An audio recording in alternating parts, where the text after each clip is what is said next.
Many of you believe your online privacy is already lost, but in part 2 of our series, we have helpful tips on how to take control. Our expert Pete Zerger has advice that every single member of your family should know. Here in part 2, we're going to talk about taking control and reclaiming a bit of a precious commodity most of us feel we lost a long time ago, your online privacy. We're going to talk about the reality that you can't erase yourself from the internet, but you can shrink how much of you is exposed. So let's start by finding your breaches and quieting your phone. So shrinking your surface area on the internet is not as difficult as one might imagine. We can easily shrink what's exposed. The internet obviously remembers the past, so we can't delete that. That ship has sailed. But going forward, you can shrink how much of you is findable through an internet search. And most of us turn up in somewhere between 8 to 15 known security breaches, often through run-of-the-mill software as a service applications, little online apps you've signed up for. None of these are your fault. These services have somehow leaked that data over time. I mean, in fact, if breaches were a loyalty program, we'd all have gold status. And as an IT person and a security professional, I'd have platinum. But tonight, we're going to find your breaches, we're going to quiet your phone, and set a simple routine.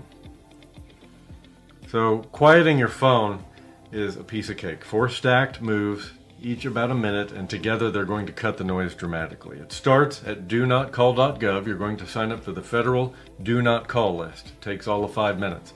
If you're an iPhone user, you're going to go to Settings, Phone, and Silence Unknown Callers. It will quiet the noise considerably.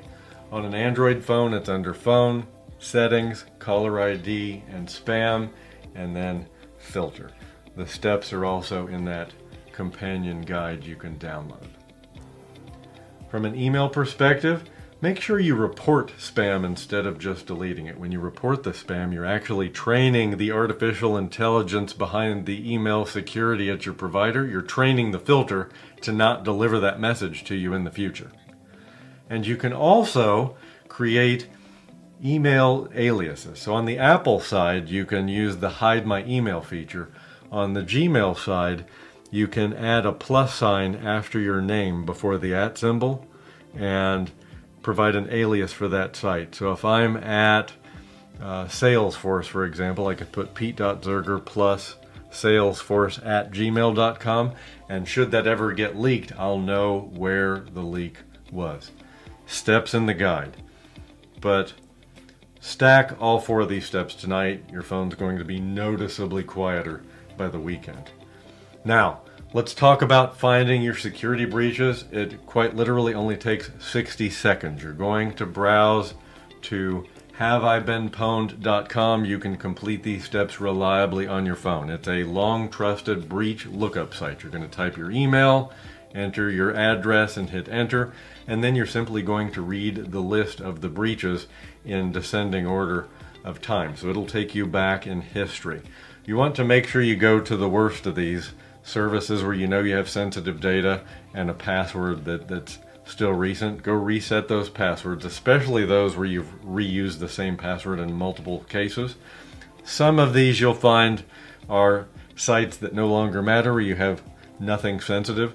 That's going to be a personal decision, but I do say err to the side of caution, and I also suggest you repeat this process for your spouse. Let me just walk you through it here on my phone. So we'll go to haveibeenpwned.com, and right there on the homepage below their site title, there's a place for your email address. So just put your email address in and hit the check button.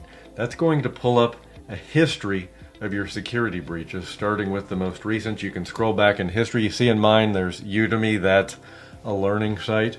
So I'd simply go reset the password if it's a date that's later than my last password reset. There's Wired, something from last year, a magazine. So as you scroll back, you're going to find sites. If you know you've reset your password since that last that breach occurred, then you don't have to worry about it. But err to the side of caution is what I'd say, and do make sure you take the same steps for your spouse. Now you see that Notify Me button.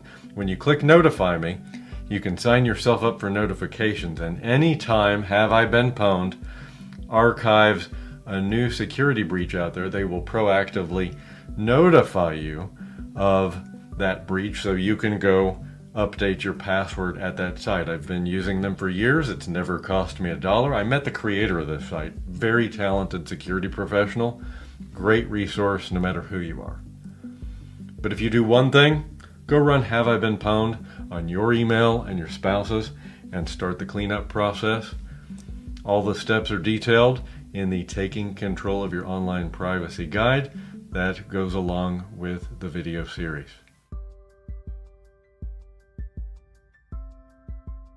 Here in Chapter 2, I'm going to show and tell you how to disappear from the data brokers, and not only disappear from the data brokers, but to tighten your footprint with big tech: Google, Apple, Meta, and Amazon.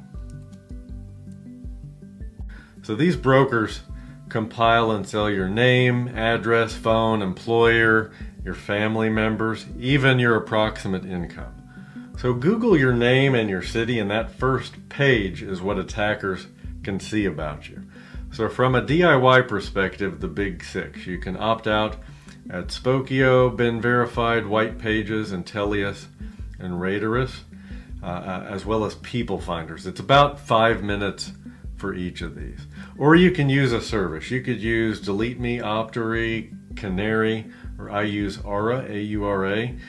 They're typically about $10 a month, and they'll go do this automatically for you on an ongoing basis, so you never have to think about it. Personally, that's what I do because I just don't have time to track this down every month. It's a never-ending battle, frankly. For Oklahoma residents, Oklahoma has a statutory data deletion rights clause laid out, and that's your legal backstop as an Oklahoma resident. So for this week, go Google your full name plus your city tonight. The first page of results is what an attacker sees. Start there. The URLs for all those big six services I mentioned are in the guide you can download from our website. So let's talk privacy at big tech. There are 4 companies and one principle here. Opt out, we want to auto delete the past, and we want to ask for less exposure in the future. So let's take Google, for example. We can go to myaccount.google.com to data and privacy, and we can auto delete our web history, for example, beyond 90 days, basically erasing the distant past that is of no benefit to us anyway. On Apple, under Settings, Privacy, and Apple Advertising, we can simply turn that off.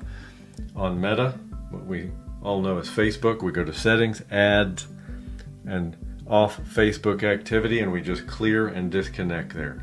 It's a receipt for everywhere you've been that you never asked for, so get rid of it. Then on Amazon, you go to Account, Add Preferences, and you opt out and delete Voice.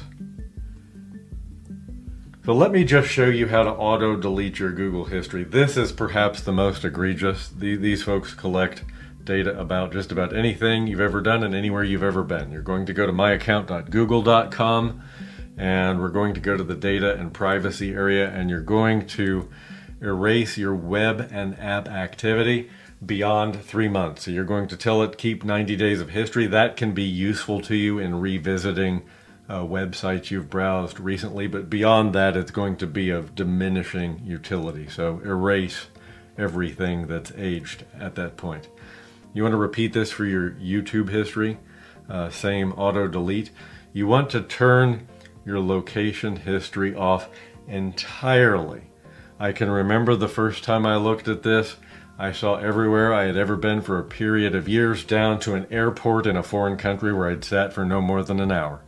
It's a bit disconcerting, frankly. So go to myaccount.google.com. You can do this on your phone. You're going to go to the data and privacy area, which has a little orange icon. You'll click on data and privacy. You'll then click on web and app activity. You're going to click the auto delete option down here. And when you click there, you'll notice that we can select auto delete. We can set our activity to 3 months. You'll hit next and confirm, and it's going to wipe all that data older than 90 days.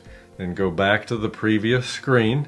You're going to repeat this process for your YouTube history And then just turn your timeline, your location history off entirely. You want that just entirely erased. No good reason to keep that around, and you'll be better for it.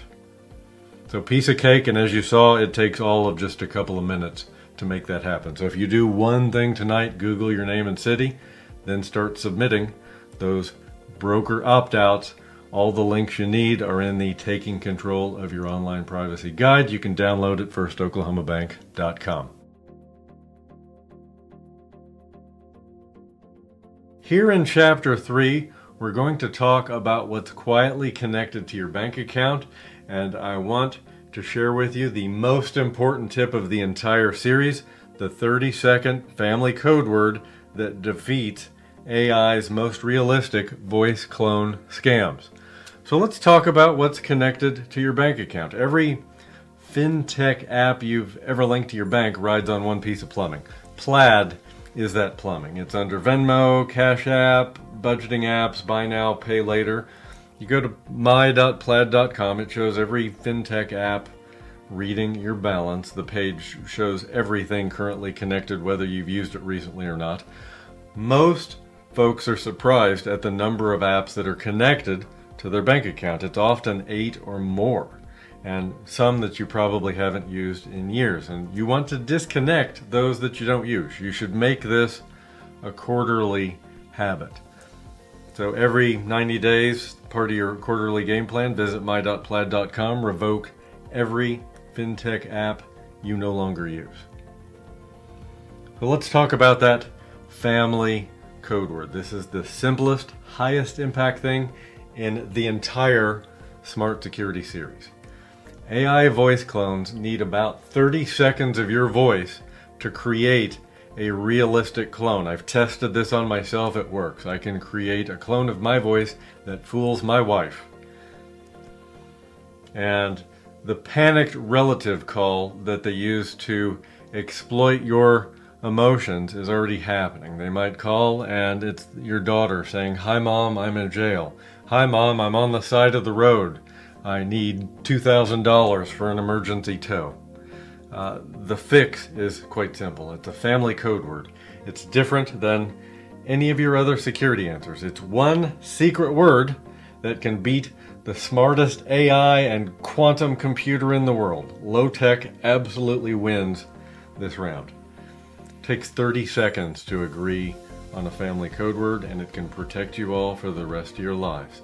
You look at one another, you agree to it, and you never forget it, and you never share it outside your immediate family circle.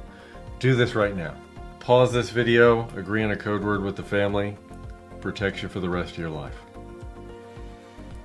It is a sad fact of the matter that our car these days knows just about everything about us. Modern cars have an infotainment system that once you connect your phone, syncs your contacts, your calls, texts, location, even your garage codes. Our car knows more about us than our in-laws do most days, I think. The Mozilla Foundation called modern cars the worst privacy product they've ever reviewed. And in fact, these cars nowadays will gather your driving habits, including your hard stops. They will share all of that information with LexisNexis, that service, that broker I suggested you freeze. And LexisNexis will sell that information to insurance companies that will then raise your rates with data that they shouldn't even have. So if you didn't take that step to lock your LexisNexis profile to put that freeze on, go back and make that happen. It might save you come insurance renewal time. So USPS, US Postal Service, informed delivery. You get an email every day with a photo of every piece of mail before it lands. So you know if an important piece of mail is coming that day, so thieves can't surprise you. I get an email every morning and I take a look to see if there is anything important in there. We make sure that gets out of the box in a timely fashion. You can go to Google Maps and request a permanent street view blur of your home. So when someone pulls up your address on Google Maps, it's a blur instead of your house. Great idea. And it's permanent, so it survives multiple trips of the Google car coming back by and photographing your house. And remember, before you sell trade or return a leased car or a rental, heaven forbid, factory reset that infotainment system. Otherwise, the next driver has your contacts, which is always bad news. So let's just have a look at what's reading your bank. I want to just show you the Plaid experience. It's about 90 seconds to see and then cut what's connected that you don't use. So you'll go to my.plaid.com, you're going to sign in. It'll ask you for a phone number your first time in. You'll get a code that comes to your phone that you plug in. It's going to show you the apps that are connected. Most people find 8 to 12. It's a surprising number, and often many that aren't in use anymore that you haven't touched in years. You want to disconnect what you don't use. It only takes a click. And you want to add Plaid to your quarterly routine. Just make it part of your 90-day check. So essentially you go to my.plaid.com and you'll click the continue button. It'll ask you for your phone number on the first trip there. You put your phone number in, and when you hit continue, it's going to send a secret code to your mobile, and you'll plug that code in. And once you've input the 6-digit code they send you, they're going to show you the connected apps on your phone, at which point you now know what's connected. And with that connected list, you can basically click continue and register, and once you've registered, then you can then go in and single click remove any of those connected apps that aren't active. If you do one thing, agree on a family code word before you close this video. With the state of AI in executing sophisticated frauds, this might be the most important action you take from this entire series. For a quick overview of the topics covered, make sure to download the security guides.